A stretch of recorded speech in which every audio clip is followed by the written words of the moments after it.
আচ্ছা, 15.2 14 অঙ্ক। একটি সমকোণী সমদ্বিবাহু ত্রিভুজের পরিসীমা হচ্ছে √2+1।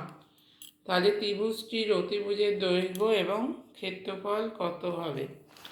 সমকোণী সমদ্বিবাহু লম্ব আর ভূমিটা সমান হবে। তাহলে ভূমি সমান এক্স, লম্ব সমানও এক্স হবে। তাহলে অতিভুজ কী হবে? অতিভুজ হবে √, লম্ব স্কোয়ার প্লাস ভূমি স্কোয়ার, √x² প্লাস x² সমান √2x² সমান √2x। তাহলে লম্ব আর ভূমি, লম্ব x, ভূমি x, অতিভুজ √2x। পরিসীমা সমান হচ্ছে √2+1। তাহলে পরিসীমা মানে কি? তিনটে বাহুর যোগফল।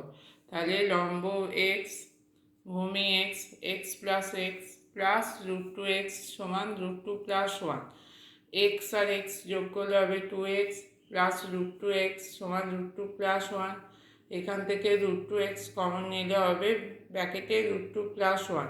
তাহলে √2+1 কেটে গিয়ে হচ্ছে 1। তাহলে x সমান হবে 1/√2। তাহলে এবার অতিভুজের দৈর্ঘ্য, অতিভুজ কত? √2x। তাহলে √2 ইন্টু 1/√2 সমান কেটে গিয়ে হবে 1 সেমি।